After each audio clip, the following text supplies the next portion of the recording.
Well, hello everyone. Welcome to a new Shogunet video interview. Today we'll have the privilege of having the voice of one of the major operators in the global gaming industry, which is Entain. And for that, we'll be speaking with the company's Senior Vice President for American Regulatory Affairs and Responsible Gambling, which is Martin Lycka. So, hi, Martin. Thank you very much. So it's very nice to have you today with us at Shogunet. Hello, thanks for having me. It's my pleasure. Great. Well, maybe we can start. We had an interview last year in May where you said that the US regulation had the opportunity to avoid some of the mistakes made in Europe in the past regarding gambling regulation, and that maybe those US lessons could also be a feedback for LATAM and Europe related issues. So, several months have gone by, and we had the US elections recently. We have an ongoing pandemic, and several US states have also brought many regulations for their market. So maybe I was hoping we can have an update on those concepts you mentioned last year, based on some of the current examples that you're working on today with your new role at Entain. Absolutely. It is very clear that the US is a huge opportunity for us, in particular, since the decision of the US Supreme Court in the PASPA case, which, needless to say, has opened up the US sports betting market. Entain joined forces with MGM Resorts International and formed our US-facing joint venture, BetMGM. BetMGM is at the moment live in 10 US states, and there's a plan for 2021 to go live in at least 10 more US states. So Entain is very proud of BetMGM's achievements. They've been powered by Entain technology, and to be fair, goes by the market access provided by MGM. Entain's also, I would like to think, been providing, to your question, our regulatory and responsible gambling related experience from other markets.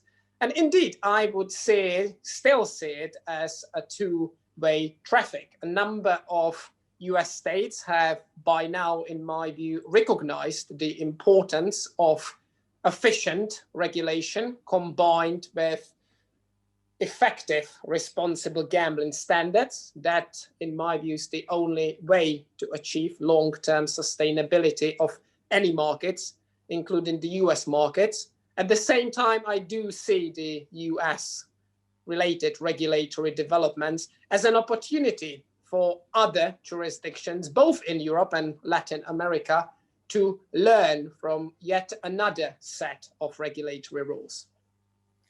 Great. Well, maybe we can talk about some of the areas that you're working on. You're a specialist in problem gambling and player behavior. There's been in the last couple of months, several discussions in the UK, for example, with the review of the Gambling Act, and some say that this could bring, it could be counterproductive, that this could bring gambling underground and leave the problem gamblers less exposed. So, which do you think that are the best ways to bring a balance in regulations that avoid these kind of threats? And which positive or negative examples could you mention in some US jurisdictions that you're seeing these days? So if I may start by addressing the first part of your question, indeed, Entain via the Entain Foundation US has run a number, or even is running a number of responsible gambling and wider CSR and educational projects in the United States. We got a 5-year research partnership with the Division of Addiction of the Harvard Medical School. We've been working very closely with the US National Council on Problem Gambling. You may have seen in the last 2 weeks that we announced an extension of our US-facing partnership with Epic Risk Management, And in the last few days, we also announced our involvement with the Blackfire project of the University of Nevada, Las Vegas. So all these projects straddle education, responsible gambling, and the one with UNLV even has a spillover into the world of technology and diversity. All these values are embedded at the very heart of Entain's new strategy, the strategy that we launched in November and December last year. In terms of practical examples, indeed, my firm belief is that efficient regulation is strict, but at the same time needs to be sensible. Sensible in the sense that it needs to be sufficiently attractive for betting and gaming customers so that they are not tempted to wander off to the black market. And indeed, flipping that on its head, this argument, that is a risk associated with any regulation that may be out of kilter with the market reality, that may be overly restrictive and would not reflect the fact that both the industry and the regulators in the jurisdictions that have been through this experience largely, I'd like to think, know what works, what doesn't work, what the best practices are. So looking at some of the US examples, the jurisdictions, number of US jurisdictions or states, if you will, that have by now regulated sports betting, also looking into regulating internet gaming. And I believe that's very smart, because this way they will have all the product verticals covered. And by implication, that will also mean that there's a far lower risk of customers who may not fancy betting, but would fancy playing a casino game online, looking for opportunities in the black market. So that's my view on what a sensible regulation is, and everything else comes hand in hand with it. The reduction in the size of the black market, higher consumer protection standards. As I keep saying, we like to think that Entain's been one of the global trailblazers in this space, and ultimately also the economic benefits, crucially in pandemic times, for the individual states, but also others, such as sports teams that we are usually inclined to sponsor. Sure. Well, maybe we can have an overall assessment of the. I don't know if you have a notion of how, which role is illegal market playing in the U.S. If you have an idea of some kind of proportion, and right now, after almost a year since the pandemic started, which progress have you seen in player behavior in the U.S.? If there are any changes that maybe as compared to March 2020, which and of course, which you have mentioned, what the approach of Entain is to addressing these issues. But if you have a notion that you can give us about this.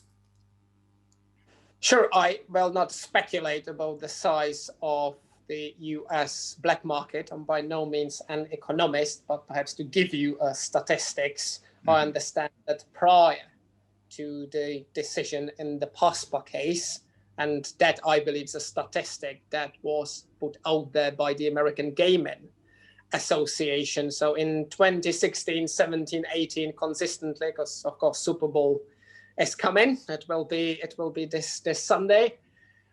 So in the years preceding the revocation of PASPA, typically Americans would have spent 10 billion in bets on Super Bowl, and about 96-97% of those bets would have been spent on illegal sites.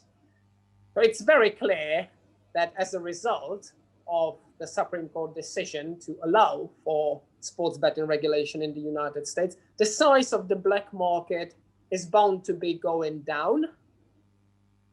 But it's ultimately the role of the regulators and the industry to make sure that it goes down to such a low threshold that it becomes meaningless. And that ties back with my point about good regulation, I would like to think.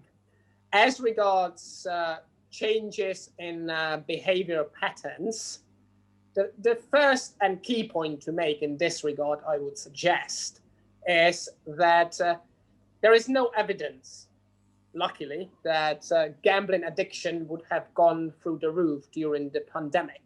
Of course, the behavioral patterns have shifted, in particular at the beginning of the pandemic. So we're talking March, April, May, when all sports, perhaps with notable exceptions, such as Angolan football and Belarusian ping pong, ground to a halt. So there was no sports to bet on, perhaps the other notable exception being esports and virtual sports, of course. So customers would have typically shifted to online casino games, online poker.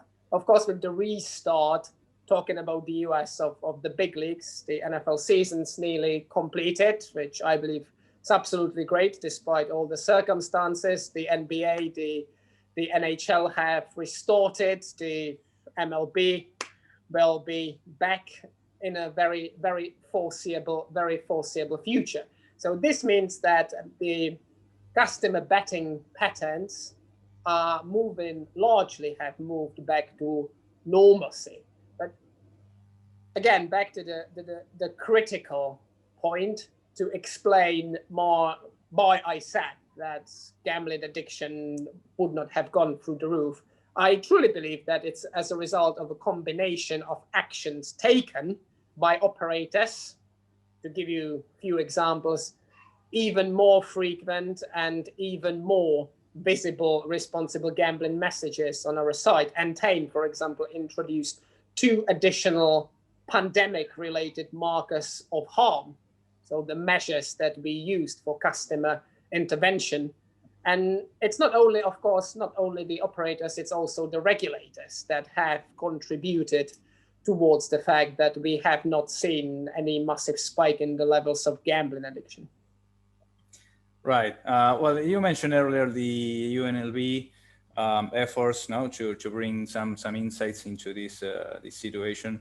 There was an interesting report in August 2020 that it was sponsored by GBC Foundation US from the International Gaming Institute from UNLV, and there were many key concepts that kind of guidelines for lawmakers, for regulators to bring in some useful insights into how to regulate the sports betting market. So, have you seen so far some since the release of the report, some of these topics or key insights applied to some of the regulations that you've seen?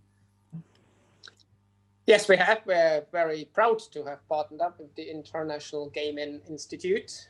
And perhaps the point to make for starters is that it is an independent piece of research. It's been indeed funded by what then was the GVC Foundation US and is the Entain Foundation US these days, but an independent piece of research put together by the International Gaming Institute.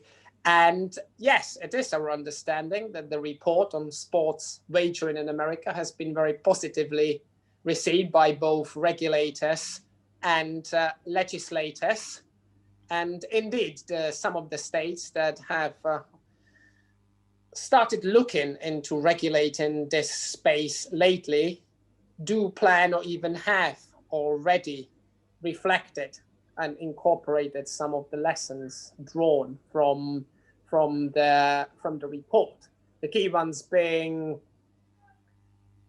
the idea of strict but sensible regulation, regulating as many product verticals as possible, having a sensible approach to the scope of the betting offer, reflecting the need to provide for robust sports integrity monitoring, and last but most definitely not least, very robust and stringent responsible gambling standards.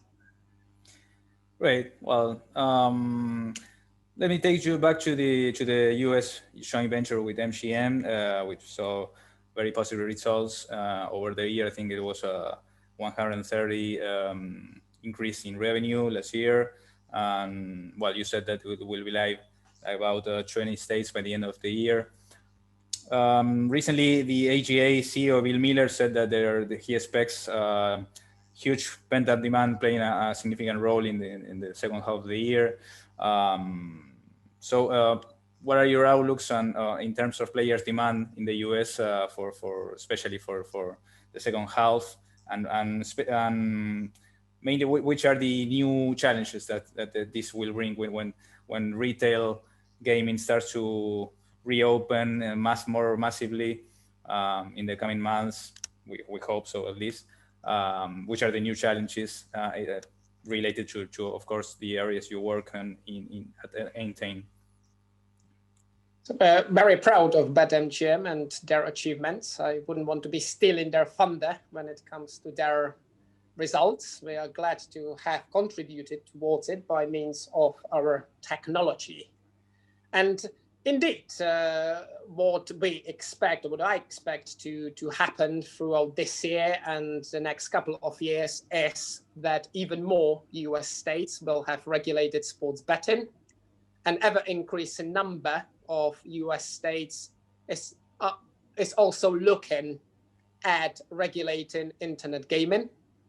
The very recent decision in the Wire Act litigation will be very helpful to this objective, because it will very likely, or will potentially, allow for US-wide poker liquidity, progressive jackpots liquidity. So long story short, there will be more positive regulation from our perspective that will allow the likes of BetMGM to enter an even bigger number of jurisdictions in the United States.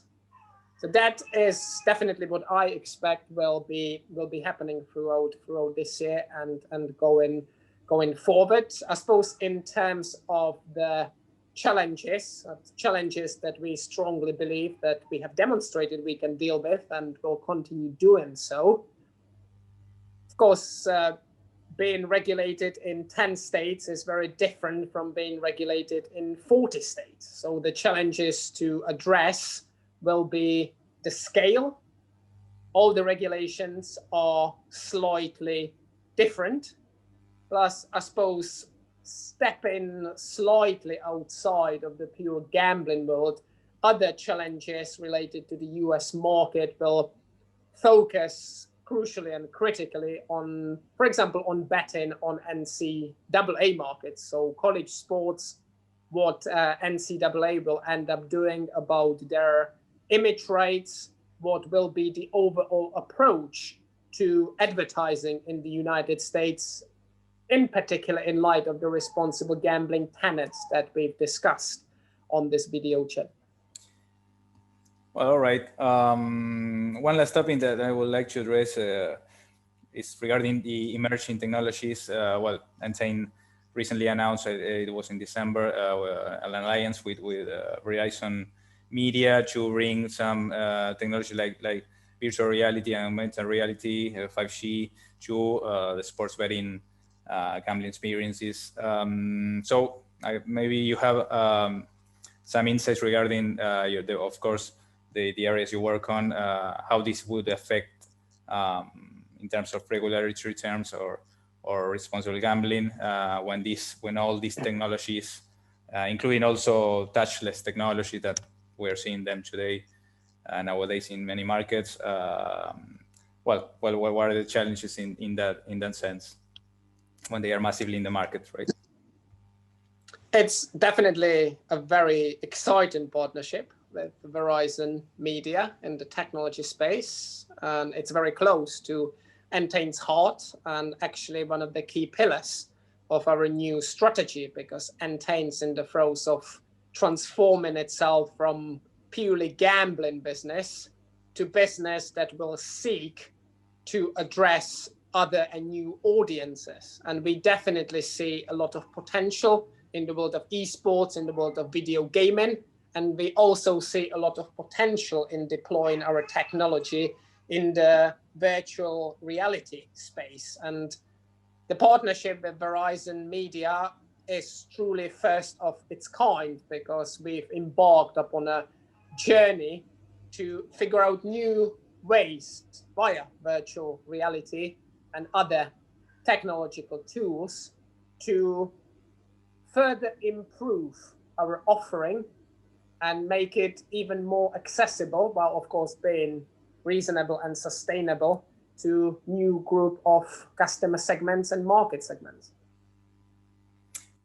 Well, we'll look forward to seeing that. Let me take you just a few minutes to Latin American markets, particularly in Colombia, with where you have bwin Colombia live since December last year. I don't know if you can share with us some performance or maybe some feedback that you've had since launch, maybe your plans with your partnership plans with local providers or land-based partners in that particular jurisdiction. It's been a very good start. We're of course very excited to have been allowed to enter the Colombian regulated market.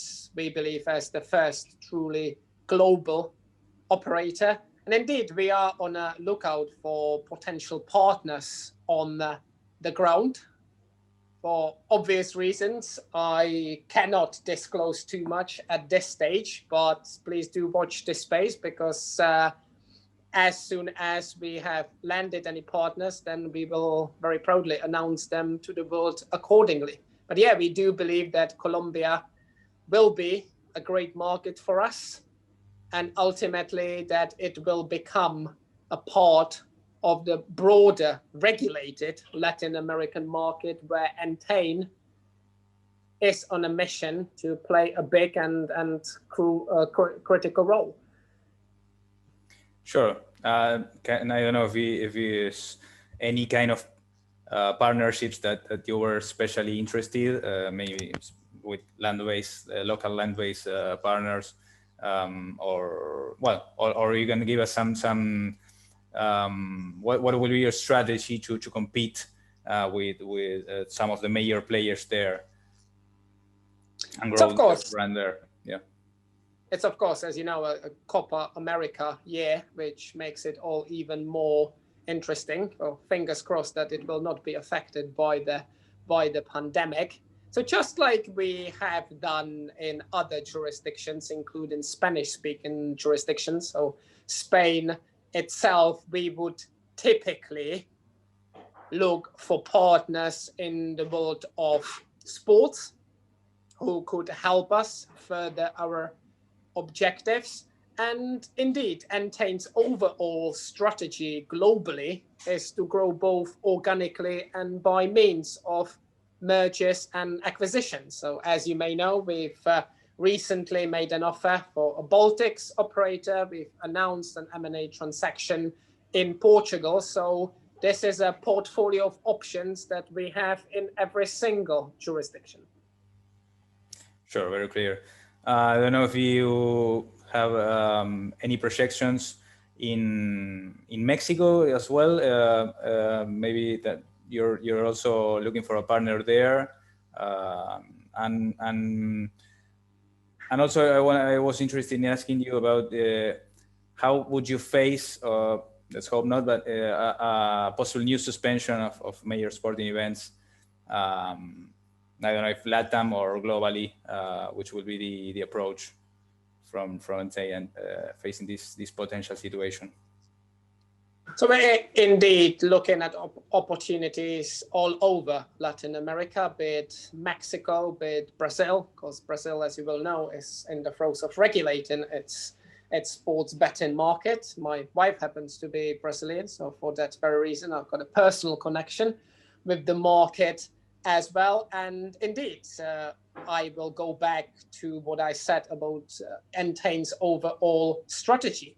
We want to be, and we are a global player. That's why we're looking for opportunities all around the world.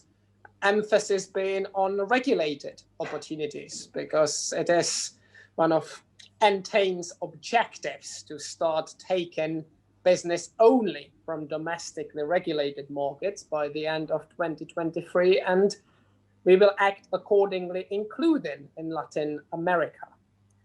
As regards the potential disruption to the sporting calendar, I would make 2 points. First of all, I believe that number of sports governing bodies have done a fantastic job in terms of getting it all going. If you look at the Australian Open, we talked about the American major leagues. So that decreases the risk of any further disruption. Of course, we have to respect all the health and safety standards related to the pandemic. But God forbid, should this happen again, Entain very strongly demonstrated the strength of its product portfolio throughout the early stages of the pandemic. We posted what, in my view, are some a set of fantastic results for 2020 despite the pandemic. So the strength of our product portfolio, the fantastic teams that we have all around the world, the cutting edge technology, and crucially, our appetite to put Entain in front of new audiences, I believe will help us sustain the growth that we have generated. And even if the sport calendar was to be disrupted again, we have a number of other options, including the likes of virtual sports, and our intention to dip our toes into the esports waters. All right. Well, Martin, thank you very much for your time today. We really look forward to following up on all these interesting insights that you've shared with us today at ShowNet. So, thank you very much. Thank you very much for your time, and thanks again for having me. It's been a real pleasure. Great. Have a nice day. Bye. You too. Thank you.